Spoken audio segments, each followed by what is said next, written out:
Eran apenas cuadernos rudimentarios, encuadernados con hilos que el tiempo había corroído, pero en su interior, la tinta desvaída todavía respiraba, y lo que decía no era cualquier cosa. Eran voces atrapadas en papel, confesiones susurradas, sueños perturbadores, miedos que parecían demasiado reales. En 1692, aquel pequeño poblado de Nueva Inglaterra ardía bajo la sospecha. Cada sombra podía ser el reflejo de un pacto con el demonio. Cada mirada extraña una señal de brujería. Pero entre juicios, acusaciones y hogueras quedaron fragmentos olvidados, escritos por las manos temblorosas de las más jóvenes. No eran testimonios oficiales, ni palabras registradas por los jueces. Lo inquietante de esos diarios es que no describen únicamente el miedo a ser acusadas, sino la convicción de estar siendo observadas. Hablan de sueños con figuras encapuchadas que rondaban la cama en la oscuridad, de voces que las llamaban por su nombre en medio de la noche, de pactos sellados bajo los árboles, en lo profundo de los bosques que rodeaban Salem. Los historiadores han discutido durante siglos si aquellas páginas eran producto de histeria colectiva, imaginación desbordada por el fanatismo religioso, o si realmente revelaban contactos con un poder que no entendemos. Lo cierto es que leerlas hoy produce un escalofrío imposible de ignorar. Es la sensación de estar escuchando directamente a las víctimas, antes de que el peso de los tribunales las silenciara para siempre. Este es el inicio de una serie de relatos donde reviviremos esas confesiones perdidas. Diarios que nunca fueron destinados a ser leídos y que, sin embargo, hoy revelan secretos incómodos. Prepárate para adentrarte en una de las partes más oscuras de Salem, porque lo que está escrito en estos diarios no es un simple recuerdo del pasado, es una advertencia. En las calles de tierra, las miradas desconfiadas se clavaban sobre las más jóvenes, aquellas muchachas que apenas habían dejado la niñez atrás. Ellas eran al mismo tiempo las más vulnerables y las más señaladas. Entre los pliegues de sus vestidos sencillos, guardaban secretos escritos en hojas arrancadas de viejos cuadernos. Eran confesiones que jamás habrían dicho en voz alta, porque sabían que bastaba una palabra mal interpretada para sellar su destino en el cadalso. El diario se convertía en su único confidente. El aire de Salem estaba impregnado de miedo. Cada crujido nocturno, cada silbido del viento que atravesaba las rendijas de madera, era interpretado como una señal del maligno. Las niñas crecían oyendo sermones donde el fuego eterno era descrito con detalle, y el más leve desliz podía ser considerado obra del diablo. En los primeros diarios encontramos relatos de noches inquietas. Una de las autoras anónimas escribió que al cerrar los ojos veía un rostro pálido observándola desde la esquina de su habitación. Al abrirlos, el rostro desaparecía, pero la sensación de que alguien respiraba junto a ella persistía. Siento un peso en el pecho, como si una sombra me apretara con fuerza, dejó escrito en un trazo tembloroso. Al girarse no había nadie. Sin embargo, juró que una voz femenina, suave y burlona, susurró su nombre entre los árboles. Esa voz la acompañó durante semanas, hasta que confesó en su diario que prefería no dormir antes que escucharla de nuevo. Las páginas revelan un patrón inquietante. La mayoría de las jóvenes hablaba de sombras y figuras encapuchadas. Todas narraban encuentros en los bosques, a menudo cerca de un claro donde, según los rumores, se reunían para rezar en secreto. Algunas lo llamaban el círculo, otras simplemente el lugar prohibido. Los historiadores modernos interpretan estas coincidencias como producto del miedo compartido. La histeria colectiva, dicen, podía empujar a las niñas a imaginar escenas idénticas. Las palabras no transmiten solo fantasía, sino el registro de una experiencia que parecía tangible. En aquel tiempo, las jóvenes no tenían voz propia en la comunidad. Eran hijas, sirvientas o aprendices, siempre sometidas a la autoridad masculina y religiosa. Escribir en un diario era un acto de rebeldía silenciosa, pero también un riesgo. Aún así, seguían escribiendo, como si una fuerza irresistible las impulsara a dejar constancia. En una de las entradas más perturbadoras, una muchacha anotó que había visto a su propia madre de pie junto a la cama, con los ojos en blanco y murmurando palabras incomprensibles. Cuando encendió la vela, no había nadie allí. Sin embargo, juraba que la figura le había dejado marcas en los brazos, como huellas de manos frías. Lo más estremecedor es cómo el tono de los diarios oscila entre el miedo y la atracción. Algunas jóvenes parecían aterrorizadas por lo que veían, pero al mismo tiempo confesaban sentir curiosidad. «Anhelo volver al bosque, aunque sé que me condenará», escribió una de ellas. Esa contradicción revela hasta qué punto las visiones las dominaban, envolviéndolas en un lazo de fascinación y terror. Una escribía que la leche de la mañana aparecía agria sin explicación, otra que el pan recién horneado caía al suelo antes de ser servido, como si una mano invisible lo empujara. Eran incidentes simples, pero para ellas eran pruebas de que algo caminaba entre sus casas. Incluso los animales parecían reaccionar. Gatos que se erizaban al entrar en ciertas habitaciones, perros que ladraban a la nada durante horas. El capítulo inicial de estos diarios nos muestra que las primeras confesiones no nacieron bajo tortura ni en los tribunales. Nacieron en la intimidad de las habitaciones, en la soledad de las noches interminables. Eran palabras privadas que jamás debieron salir a la luz, y sin embargo lo hicieron. Voces de muchachas que, entre susurros y lágrimas, escribieron lo que sentían. ¿Era el eco del miedo que las rodeaba? ¿O habían sido realmente tocadas por algo oculto que solo ellas podían ver? El misterio apenas comienza. Si en el primer capítulo descubrimos miedos nocturnos y presencias difusas, aquí las palabras se vuelven más densas, más viscerales. Las jóvenes de Salem no solo relataban lo que veían, comenzaron a describir lo que soñaban. Y en esos sueños, lo real y lo imposible se mezclaban con una claridad perturbadora. Una de las entradas más antiguas habla de un sueño repetido. Estoy en el bosque, la luna ilumina apenas el suelo, y escucho pasos detrás de mí. Al girarme no tiene rostro. Este relato aparece casi idéntico en diferentes cuadernos, como si un mismo sueño hubiera visitado a varias jóvenes en distintas noches. Los sueños se llenaban de símbolos oscuros. Algunas hablaban de círculos de fuego, otras de cruces invertidas que aparecían grabadas en la corteza de los árboles. Lo más perturbador no era la visión en sí, sino la naturalidad con la que anotaba. Desperté con la sensación de tierra bajo mis uñas. Los padres y ministros de Salem consideraban estos escritos como evidencias de tentaciones demoníacas. Decían que el maligno había encontrado en los sueños un camino para corromper las almas de las más frágiles. Sin embargo, los diarios revelan que para las jóvenes estos sueños eran más que simples tentaciones, eran advertencias. Y no por cualquier voz, sino por voces familiares, como si alguien cercano, ya fallecido, regresara para arrastrarlas a la oscuridad. El detalle más extraño de estas páginas es la mezcla de miedo con deseo. Algunas confesaban sentirse aterrorizadas, pero al mismo tiempo incapaces de resistir la atracción. Una muchacha anotó: «Me niego a dormir porque sé que volverá. No quiero perder la voz que me habla desde la penumbra». Esa ambivalencia alimentaba aún más la sospecha de los adultos, convencidos de que las hijas estaban cediendo a pactos invisibles. Otro diario describe cómo, en sueños, varias jóvenes se encontraban en un mismo lugar, una cabaña abandonada en el límite del bosque. No había techo, solo vigas carcomidas por el tiempo. Todas escribieron sobre el mismo fuego, sobre el mismo círculo, como si sus mentes se hubieran unido en una experiencia compartida. ¿Era posible que soñaran lo mismo por azar? ¿O realmente había algo reuniéndolas en secreto, incluso contra su voluntad?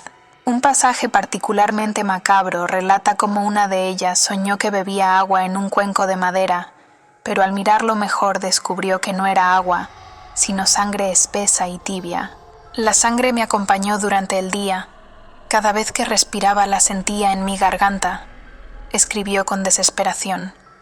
Los ministros aprovecharon estos relatos para reforzar la idea de que las jóvenes habían abierto las puertas al demonio, pero leer hoy estas páginas permite otra interpretación. Quizás se trataba de mentes atormentadas, prisioneras de un ambiente asfixiante, donde el pecado estaba en cada esquina. Los sueños podían ser un reflejo del miedo, pero también parecían tener una coherencia difícil de explicar. En ciertas entradas se mencionan hombres de negro que ofrecían libros para firmar con sangre. Este motivo aparece en la tradición europea sobre brujería mucho antes de los juicios. ¿Cómo podían aquellas niñas de una aldea aislada conocer símbolos que circulaban en otras culturas? La pregunta continúa sin respuesta. Si leen lo que escribo, sabrán que ya no me pertenezco a mí misma. El peso de esa frase revela que las jóvenes sentían que sus sueños eran confesiones, como si hubieran participado en algo real, aunque solo sucediera mientras dormían. Algunos fragmentos añadidos muestran incluso olores y sensaciones físicas. Una escribió: «Sentí humo en mis pulmones, aunque no había fuego en mi cuarto». Estos detalles sensoriales hacen que los sueños adquieran la textura de experiencias vividas. El segundo conjunto de diarios, entonces, no nos muestra simples pesadillas. Nos enfrenta a una ventana a un mundo interior donde la frontera entre lo tangible y lo oculto desaparece. Los sueños escritos revelan un universo paralelo en el que Salem era solo la fachada. Y detrás, una sombra mucho más grande observaba en silencio. Si en los sueños aparecían sombras y símbolos, en esta parte comienzan a surgir descripciones de encuentros que no se limitaban a lo onírico. Eran relatos de actos realizados en la realidad, o al menos eso afirmaban las jóvenes. El escenario era siempre el mismo: la floresta que rodeaba Salem, un lugar donde el viento parecía llevar murmullos y donde los árboles ocultaban secretos en cada rama. Una de las autoras anónimas escribe: «Nos llamaron hacia el claro, no sé cómo, pero mis pasos me llevaron sin pensar. Allí nos hicieron repetir palabras que no entendíamos, y cuando terminamos, sentí que algo me observaba desde dentro de mi propia piel». El relato no habla de un sueño, sino de una experiencia vivida en plena conciencia. Varias coincidían en mencionar un mismo claro, un espacio donde la hierba nunca crecía y donde los troncos cercanos estaban marcados con símbolos. Algunas hablaban de figuras encapuchadas, otras de mujeres mayores que las guiaban con cánticos. Lo inquietante es que muchas de estas confesiones estaban escritas con una mezcla de miedo y resignación. Una muchacha señaló: «Nos hicieron jurar silencio, pero sé que si no escribo lo que pasó, enloqueceré. Prefiero morir acusada a llevar este peso sola». Esa tensión entre la necesidad de contar y el terror a ser descubiertas es lo que vuelve tan perturbadoras estas páginas. Dentro, un líquido espeso burbujeaba aunque nadie lo calentara. Nos dijeron que bebiéramos, que así demostraríamos fidelidad. El sabor fue amargo, como hierro oxidado, y sentí que mi lengua se entumecía. Al día siguiente, según ella, todavía tenía manchas negras en los labios. Pero lo que impresiona es que los diarios no fueron escritos para convencer a nadie. Eran confesiones privadas, que jamás pensaban mostrar. Su tono íntimo da la sensación de que realmente creían haber participado en algo imposible de borrar. Un detalle recurrente es la presencia de animales.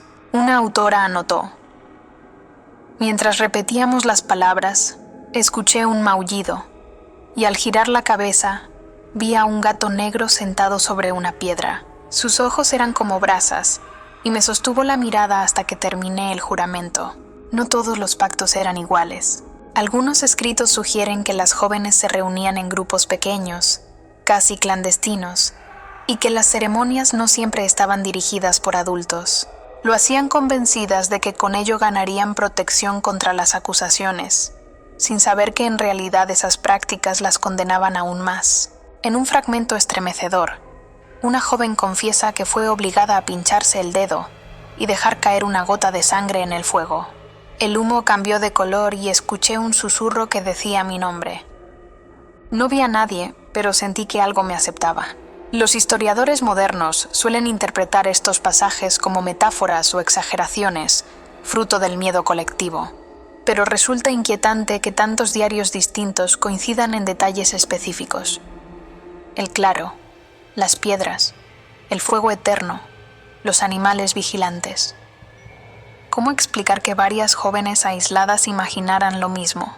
Lo que más sorprende es el eco de esas experiencias en su vida diaria. Cada vez que intentaba repetir las oraciones, mi lengua se enredaba y escuchaba risas en mi cabeza. Otra relató que su sombra parecía moverse sola, como si llegara un instante más tarde que sus propios gestos. Las páginas finales de este conjunto cierran con advertencias veladas. «Sé que vendrán por nosotras», escribió una de ellas.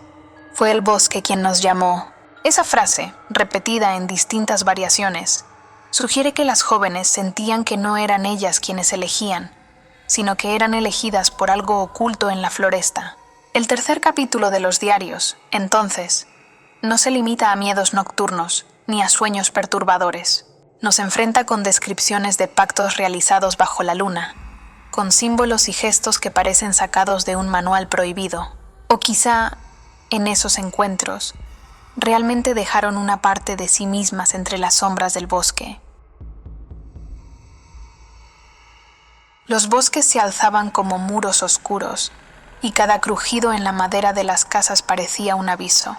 En los diarios, las jóvenes empezaron a describir un fenómeno que superaba a los sueños y a los pactos en la floresta: la aparición de voces. Eran susurros que irrumpían en la soledad, voces que no podían identificar, pero que se hacían cada vez más insistentes. Una de ellas escribió: «Me acosté temprano, con la vela apagada, y escuché cómo alguien pronunciaba mi nombre. Abrí los ojos y no había nadie. Sin embargo, la voz seguía allí, como si viniera de dentro de mi cabeza». Estas palabras, repetidas en diferentes cuadernos, muestran que el terror ya no estaba confinado a la imaginación nocturna. Era una presencia constante. Algunas describen que las voces se burlaban de sus oraciones. Sonaba como un eco invertido que me desgarraba los nervios. Otras aseguraban que esas voces no eran solo burlonas, sino directivas. Les ordenaban levantarse en medio de la noche, caminar hasta la ventana y mirar al bosque. En más de un diario aparece la misma escena. Una muchacha, de pie frente al vidrio helado, observando cómo entre los árboles brillaban luces fugaces. Pero cuando intentaba moverme, mis piernas no respondían. Me quedaba clavada, temblando, con el corazón golpeando en la garganta. Esa mezcla de parálisis y atracción se convirtió en una constante. Los padres, al descubrir algunos de estos escritos, concluyeron que el demonio había tomado posesión de sus hijas. Pero los diarios sugieren otra cosa. Las jóvenes no se consideraban poseídas, sino vigiladas. Una de ellas confesó: «No quieren mi alma, quieren mi silencio. Si hablo, me llamarán de nuevo. Si callo, se quedarán satisfechos». No era ya un susurro aislado, sino un murmullo colectivo que se deslizaba por las paredes. Una anotó: «Era como estar en medio de un rezo, pero no entendía las palabras. Sonaban antiguas, ásperas, como si fueran arrastradas desde el fondo de la tierra. Esa noche», escribió, «su hermana pequeña despertó llorando, diciendo que alguien le había gritado en sueños».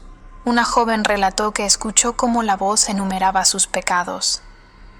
«Me dijo lo que había robado, lo que había mentido, lo que había deseado en secreto. Nadie más lo sabía, solo yo.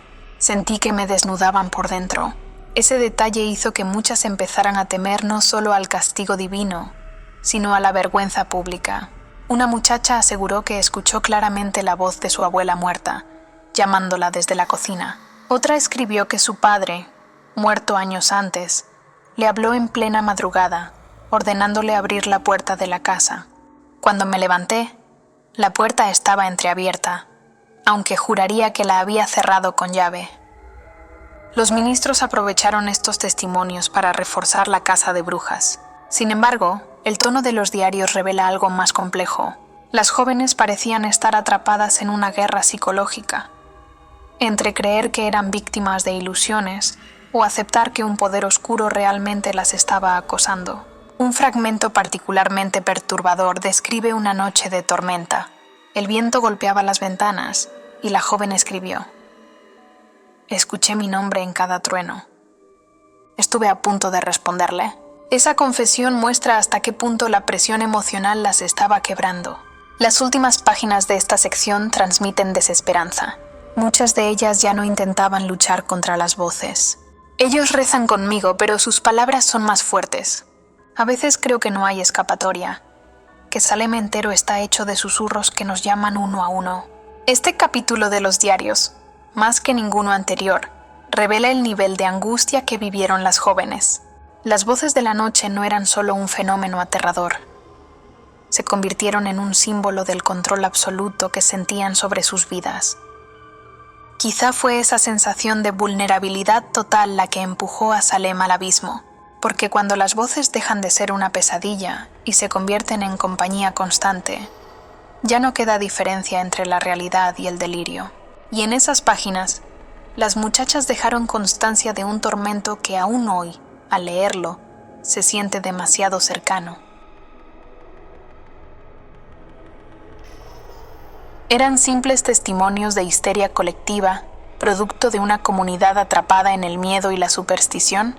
¿O reflejaban contactos con algo oculto que aún hoy escapa a la explicación racional? Las jóvenes que escribieron estas páginas no se limitaron a describir terrores nocturnos. Construyeron un retrato íntimo de un fenómeno que parecía crecer con cada confesión. En varias entradas, las muchachas reconocen que ya no distinguían entre sueño y vigilia. Ya no sé si estoy despierta o si Salem entero es un sueño del que no puedo salir. Estas palabras muestran la frontera difusa en la que vivían, atrapadas entre el delirio y la certeza de lo sobrenatural. Lo inquietante es que muchas coincidían en detalles imposibles de compartir. Algunas escribían sobre un mismo canto repetitivo que escuchaban en la noche. Otras describían símbolos idénticos, grabados en la tierra o en sus propias pieles tras despertar. Nadie me creyó, pero las marcas estaban allí. Los ministros usaron estas coincidencias para reforzar la idea de que las jóvenes estaban poseídas o habían pactado con el demonio. Pero los diarios revelan un trasfondo más complejo. Varias de ellas expresaban culpa por sentir miedo y al mismo tiempo atracción. ¿Es eso pecado o salvación? Esa ambigüedad sigue siendo perturbadora. En este punto, el pueblo entero de Salem se vio envuelto en una espiral de acusaciones. Lo que comenzó con unas pocas confesiones privadas, terminó convertido en una red de sospechas que alcanzó a familias enteras. Escuchaba los gritos en la plaza y esa misma noche soñaba con hogueras, escribió una. Sin embargo, algunas páginas ofrecen un matiz distinto. Una joven confesó que sospechaba que no todo era fruto de la imaginación. Vi a hombres del pueblo reunirse en secreto, repitiendo las mismas palabras que nosotras decíamos en sueños. Este detalle plantea la posibilidad de que hubiera manipulaciones deliberadas, usando el miedo como arma de control social. Lo más sorprendente de este conjunto final es el tono de advertencia. Varias muchachas parecían escribir no para desahogarse, sino para dejar un testimonio dirigido al futuro. Si alguien lee estas páginas, sabrá que no todo fue mentira. Esa frase, repetida con variantes, transmite la sensación de que las jóvenes querían ser escuchadas más allá de su tiempo. La pregunta permanece abierta. ¿Eran víctimas de histeria o testigos de un contacto oculto? Los defensores de la primera teoría señalan que las condiciones eran perfectas para el pánico colectivo. Una comunidad puritana, aislada, con miedo constante al castigo divino. En ese ambiente, cualquier anomalía podía transformarse en señal del demonio. Incluso hoy, leer estos diarios provoca escalofríos. La forma en que las jóvenes describen los sonidos, las sombras y las sensaciones físicas da la impresión de experiencias auténticas. No importa si fueron psicológicas o sobrenaturales, para ellas fueron reales y dejaron cicatrices imborrables. Una de las últimas entradas resume este dilema. Nos llaman mentirosas o pecadoras, pero lo que vimos fue real para nosotras. Si era nuestra mente, entonces la mente es más oscura de lo que imaginamos. Ese testimonio convierte los diarios en algo más que documentos históricos. Los transforma en un espejo de la fragilidad humana frente al miedo. El capítulo final nos recuerda que Salem no fue solo un juicio, ni solo una hoguera. Fue una herida colectiva alimentada por voces, sueños y pactos que aún hoy parecen respirar desde las páginas amarillentas. O quizá, en medio del delirio, se filtró un contacto con lo desconocido. Sea cual sea la verdad, Los diarios nos obligan a mirar más allá del mito. Nos enfrentan con la posibilidad de que, bajo la superficie de lo racional, exista un abismo que a veces se abre sin aviso. Y en ese abismo, las jóvenes de Salem dejaron susurros que todavía nos llaman. Más bien dejan un vacío inquietante, un eco que atraviesa los siglos. Lo que comenzó como confesiones privadas de jóvenes aterradas, terminó convertido en un testimonio colectivo de un pueblo atrapado en el miedo. Y sin embargo, al leerlas hoy, lo que impresiona no es solo el contexto histórico, sino la intensidad de las voces que todavía resuenan entre las líneas. Cada palabra escrita parece latir con la urgencia de quien sabe que el tiempo se agota. Constancia de que lo que vivieron fue real para ellas, aunque los demás lo llamaran locura, mentira o pecado. Esa insistencia convierte los diarios en un espejo incómodo, donde lo racional se enfrenta a lo inexplicable. Quizá todo fue histeria colectiva, un pueblo puritano devorado por sus propios miedos. O quizá, entre gritos y hogueras, hubo realmente un contacto con lo oculto, un susurro que se filtró en la vida cotidiana de Salem. Lo cierto es que estas páginas sobreviven como un recordatorio de lo frágil que puede ser la mente humana cuando se ve rodeada por el miedo.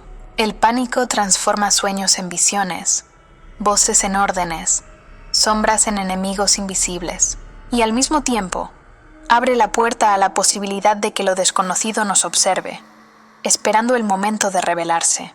Al cerrar estos diarios uno siente que la historia no termina. La respuesta se escurre como arena entre los dedos. Hoy, más de 300 años después, Salem continúa siendo sinónimo de brujería y condena. Pero, detrás del mito, los diarios nos recuerdan que lo más aterrador no está en los juicios ni en las hogueras, sino en la delgada línea que separa la realidad del delirio. Y mientras exista esa duda, las voces de Salem seguirán llamando, desde las páginas amarillentas, a todo aquel que se atreva a escuchar.